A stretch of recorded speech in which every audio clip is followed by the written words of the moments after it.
Hi, இன்னைக்கு நம்ம ரோனா அப்படிங்கிற ஹிந்தி வார்த்தையை மைம், தும், ஆப், ஹம், யக், வஹ், ஏ, வே போன்ற வார்த்தைகளோட வாக்கியத்தில் எப்படி அமைக்கலான்னு ஆங்கிலத்திலும் தமிழிலும் பார்க்கலாம். ரோனா தட் மீன்ஸ் கிரை, அழுகை. இத மைம் அப்படிங்கிற வார்த்தையோட சேர்த்தலாம். மைம் தட் மீன்ஸ் நான், I am. If it is a boy, மைம் ரோத்தா ஹூ. Girl, மைம் ரோத்தி ஹூ. That means I cry. நான் அழுகிறேன். Next is தும். That means you, நீ. If it is boy, தும் ரோத்தே ஹோ.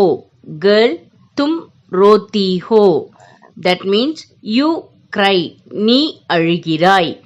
Next is up. That means you. We will use this while giving respect.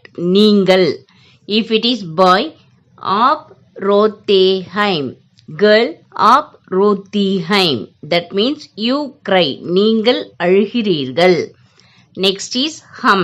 That means we, நாம். Boys, हम रोते हैं.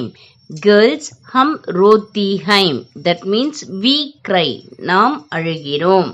Next is யஹ், வஹ். That means he, she, it. இவன், அவன், இவள், அவள், இது, அது. Sentence. If it is boy, யஹ் ரோத்தா hey. Girl, யஹ் ரோத்தி hey. Boy, வஹ் ரோத்தா hey. Girl, வஹ் ரோத்தி hey.